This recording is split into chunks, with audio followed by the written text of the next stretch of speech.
Dr. McCraw. So much a pleasure to interview and meet you finally. I'll start out very simply. Please state your full name and date of birth. John B.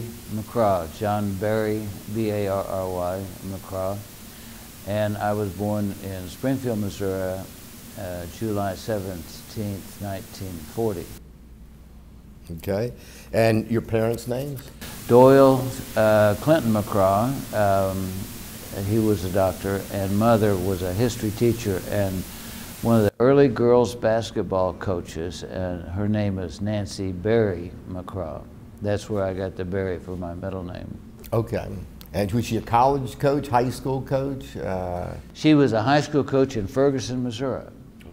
Ferguson, Missouri was a nice little suburban town of St. Louis, and Dad was in training. He had 3 years of residency, mainly with Barnes residents at St. Louis City and St. Louis County after graduating from St. Louis University Medical Center at the time. And just let me know how many children, grandchildren, and/or great-grandchildren you have.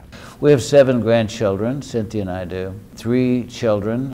One family has 3 children, and 2 families have 2 children. So that's where we get the 7. Now, how'd you meet your wife?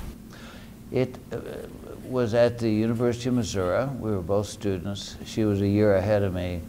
And a friend of ours, a mutual friend, introduced us, and it was just love at first sight. How many years are you married? Oh my gosh. Well, we were married in 1962, so this would be 53 years. Wow.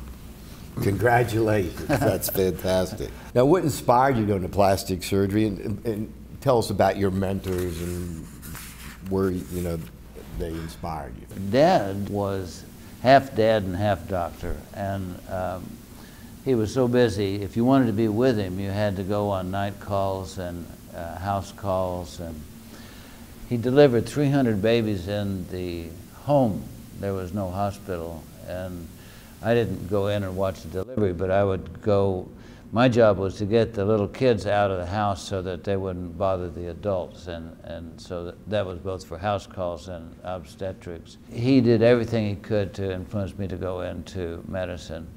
One thing that was really important was he was the initiator of the preceptorship program at the University of Missouri for 4th-year students to come live 2 months with a general practitioner, and he had 4 a year. And learning from those guys who were in medical school was really invaluable, because they convinced me that normal people can go to med school. You don't have to be a genius. And up to that time, I thought you'd have to be way too smart for me to go. And they said, no, not everybody does well, but nobody flunks out much. So once you get in, you don't tend to flunk out. Okay, but did you start out in general surgery? How did you make the skip or the transition to plastic? At the University of Missouri, I was mentored by Hugh Stevenson, who founded the university. He was chief of surgery, just a great guy. He had one of the early experimental surgery labs for dog surgery in the country. And he convinced me to go to University of Missouri instead of Washington U because of that dog lab. And I did 3 summers with him in the dog lab. And in that process, he taught me how to write and how to publish and how to assist in surgery and how to assist in dogs. And then we eventually got to where we could operate on dogs and do our own projects. And so he really got me started out. 2 other people in medical school were really important. Hal Bingham, who was chief of plastic surgery at the University of Missouri at the time I was there, and he, as we all know, retired from the University of Florida. And I was the one who recommended him to come to the University of Florida because I thought he was just a wonderful person at the University of Missouri. He and Lynn Litton, who was an orthopedist there, set me up to make the choice between plastic surgery and orthopedics. And Lynn Litton said, you should go into orthopedics because orthopedists are always happy. They're doing short cases. They don't have any problems with each other. They refer to each other. It's simple.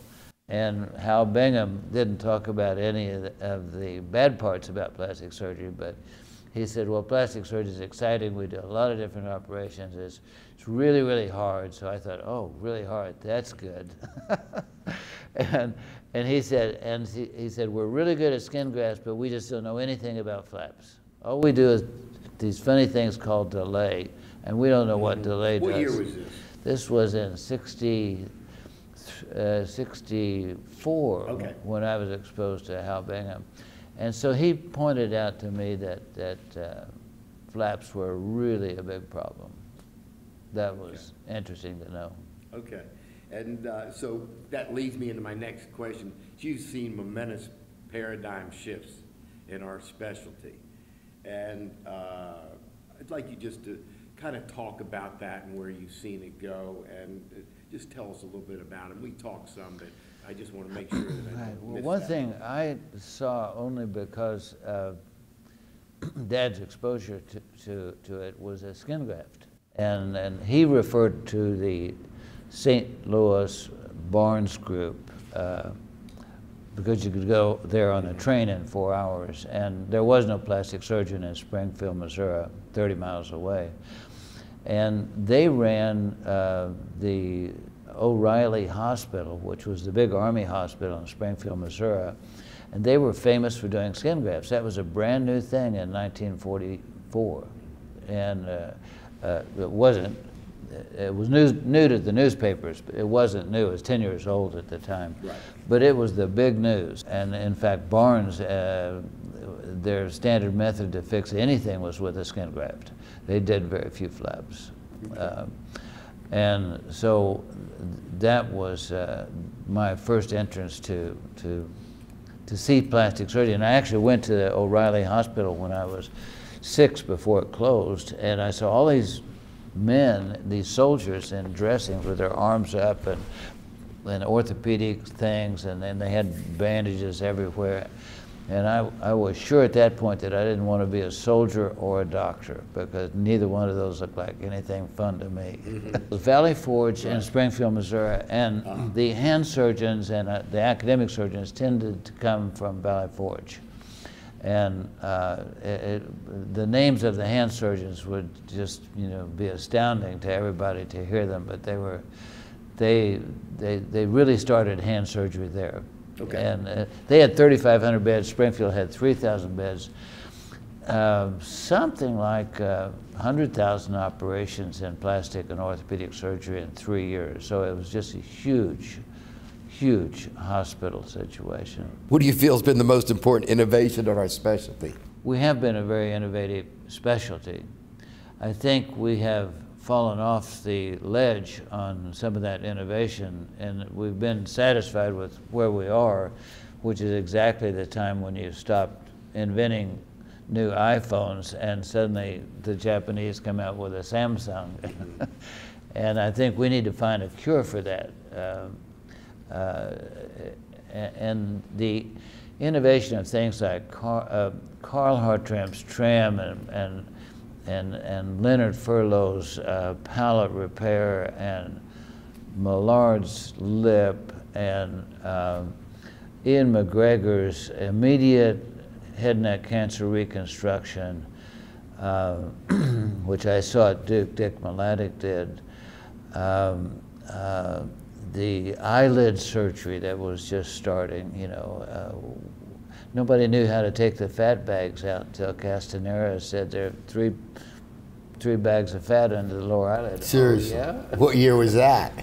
Well, he did that test 10 years before I started practicing, but it was kind of ignored. Nobody paid it. So when I was in early practice, Jerry Adams and I did a muscle flap on the lower eyelid to lift up the outer part of the eyelid, and that was a gee whiz operation. Head and neck cancer was the big news about plastic surgery, along with congenital. And we also did the burns, and it was a specialty of all of the cast-off sores and ugly things that nobody else wanted to do. And James Barrett Brown said that really it's a specialty of people that the general surgeons have mistreated, so that's our specialty. And he didn't make any friends at Barnes by saying that. They had really good general surgeons. But, I mean, it's the way he felt because, you know, patients came from little small towns like mine, and they'd had some general surgeon who may or may not be a general surgeon, maybe a GP, Yeah. who operated on them, and half of the surgery was done by GPs back then. The thing that made myocutaneous flaps was the flap workshop. The research we did at Duke, which was entirely Dr. Leonard Goldner's idea, he wanted to move the forearm of a cadaver to the forearm of a living person who was a victim of Volkmann's ischemic contracture. That was his project. It was 10 years before they had microsurgery. It was an impossible thing to hook up the nerves and the vessels and the tendons under the right tension and have it all survive, and will the muscle carry the skin, and it just, will the immunologic system destroy it? I mean, the negative parts of that story were just so many you wouldn't even start it. But he was a great optimist, and he started that. And what we got done at Duke was we did, I did 47 autopsies in pathology as a pathology resident. So I got to dissect all I wanted to, and I did about 6 hours of dissection a day, and I learned every muscle there was in the body, and he wanted me to map out where all the vessels were. And the one thing I contributed through the dissections was to show that each muscle had an individual vascular unit. It was like a Y split off of the vessels as it go into the muscle, and the rectus abdominis would have 2 of those big vessels, and the sartorius would have 6 or 8 or 10, and so we mapped them out, and then the anatomist taught us how to inject with fine latex. And so then we could see where the blood went, and then it went to the fascia, and then it went to the skin. And at the time, fascia was considered a parasite. You didn't want to include fascia with the flap. And so it was a big revelation to see that fascia had blood vessels on either side of it, and that was the anatomical part. The part that was the research part was in physiology. We measured calcium transfer in the rat rectus femoris, and one rectus femoris would be lifted up, the other would be in situ in the same frog, or in the same leg even. And the calcium transfer was the same, which was really great news to Dr. Goldner and myself. So we had the feeling at that point that island muscle flaps were a real thing. Okay. What do you feel is the greatest mistake that we as plastic surgeons have made as a specialty group? I think the thing that has bothered me the most is the fighting. We fight with each other, we fight with other specialties, we fight with the chief of general surgery, and you know, the little nice guys in urology and orthopedics and stuff, they just don't tend to fight. Orthopedists refer to each other, so they have like 17 specialties that are recognized that they're happy to send to each other. We don't do that.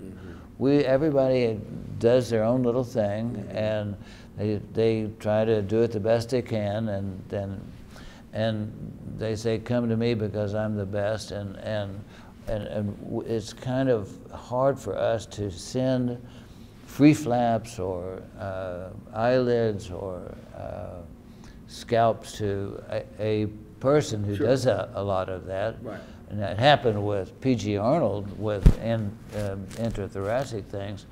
And everybody, general surgeon, thoracic and plastic, was happy to send him things, but we don't do that very well. And I think we would be a lot better off if we could do that. The other thing that has really always been bothersome to me is that we are wasting the private practitioners who have lots and lots of ideas, do things very well, give lots of papers. They don't have access to PhDs, to writers, to editors, to statisticians, and we should make it easy for everybody to get together. In your hometown, in Houston, you have lots of people who do mastopexy. You could have everybody have a little contest of mastopexy, and you pick out the 20 best, people doing mastopexies and why they look best, and you can pick them, and then the public can pick them, and then just keep dissecting down until you figure out what it is about the shape and the look and everything that makes it better, and then everybody in Houston will have a better way to do mastopexy, and then you can sell the Houston method of mastopexy to Dallas and Denver and New Orleans, and not sell it for money, but you would be famous for contributing something. So two things. One, Tom Biggs actually has a website now where you can go in and look up, see the experts do the procedure.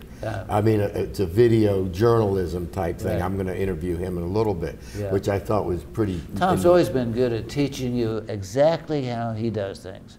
And he's always been good at everything he does. He's always been fast. When I used to visit him years too long ago to remember, he would keep minutes. He says, okay, it takes me 3 minutes to enter the skin. It takes me 2 minutes for controlling the bleeding. And he had it all down. He said, I got to fix the 3 minutes and the 5 minutes here. This is no good. The best thing I ever did to help myself was to go actually visit people. And I think we should do more of that. I agree. That really, in 2 days you can learn so much. And you get a friend out of it because they're always glad to have you. I couldn't understand Madeline's mastopexy until I went to visit. And she set up a day where she did 5 of them.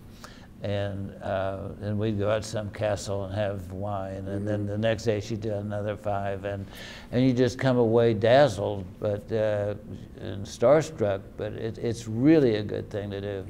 We should do more of that.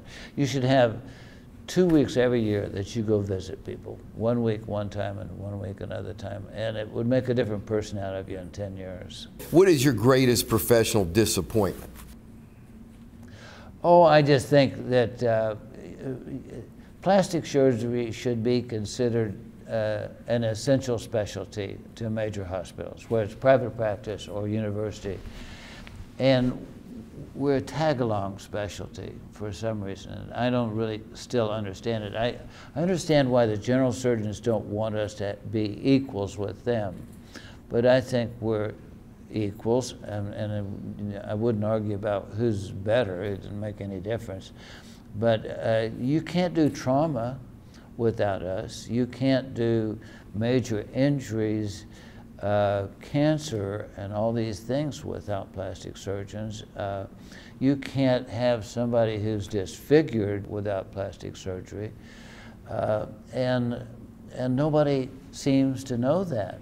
In fact, when you go to a party and somebody says, what do you do for a living? I said, well, I do plastic surgery. They say, oh, the rich facelift doctors. I said, well, actually, you know what? I used to do facelifts, but right now I'm doing leg ulcers. And that's the end of the discussion.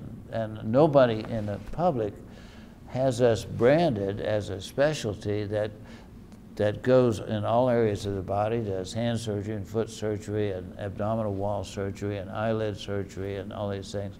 They can't quite figure it out what we do. But if you ask your kids what ENT does, they say ENT. If you ask what obstetricians do, they say babies. And if you ask what orthopedics do, they say bones and joints. Right. And everybody more of a ragtag. I agree. Tag.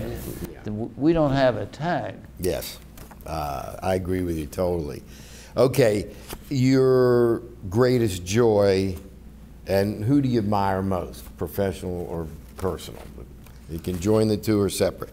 The greatest joy has been with family things that I've done. We always had a close family, and Dad and Mother helped each other run this practice, and they never left town essentially for 11 months of the year, except for a few hours to go to Springfield. But in the August, they would take us to someplace, and over the years, the 3 of us kids went to every state and every Canadian province and Mexico City in this month. And so it really, and Bermuda, and it just really broadened us. It was $5 a day to stay in a hotel, the best hotel in Mexico City. It was $7 in Bermuda, and I mean, it wasn't an expensive thing to do.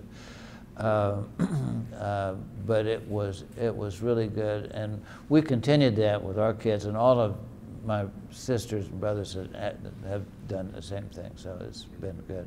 Now, the next one is,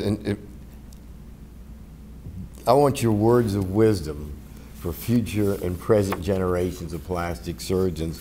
We've kind of touched on that, I think, you know. I think the future of plastic surgeons, to make life both easier and better, is to help each other, share things, act like we're related to each other. Don't act like we're competitors with each other. Not only stay out of fights, but try to make friends. Try to meet everybody in Houston who does plastic surgery. Hard job. And all these young people come in every year, and you have no idea who they are. We don't get together anymore. It would be nice to have a little social meeting that you show some cases once a month. It'd be nice to have a research meeting where you say, okay, who wants to work on research? Who wants the projects for this year of mastopexy, cleft palate, and finger surgery, and have little teams that try to solve problems. Maybe they'll never solve anything. Maybe they just get to know each other. It would be a good thing to have everybody in Houston donate $2,000 to the research. Then you have contract access to PhDs and statisticians and writers. So if you happen to write a paper and it doesn't look like somebody who's been to high school and written it, give it to the writer. They meet with you, talk about it. It comes back the way you wanted to say it. You know, they do a better job of it.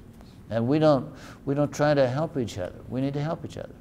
We need to refer to each other. The final question I have is, give me your prediction next quarter century for plastic surgery.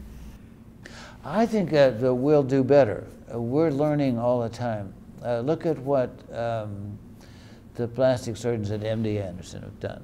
When I went out there and Don was the chief, the first chief, they had me look at, the MD Anderson people had me look at it and say, should we hire another person? And I said, no, you should hire 10 people. And they said, what would we do with 10 people? I said, reconstruct everything that you have here. And they ended up with more than that. And it was good for everybody. I think the future is really bright. We'll get things done faster, easier, less morbidity with the patients, whatever the surgery is. I went to the Duke flap course 2 years ago.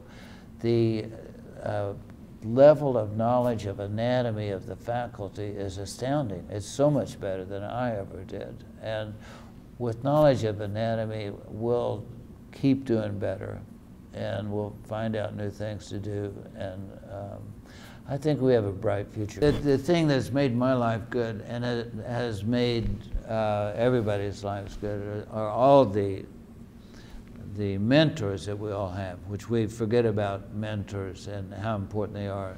Hugh Stevenson at the University of Missouri, Hal and Len Litton,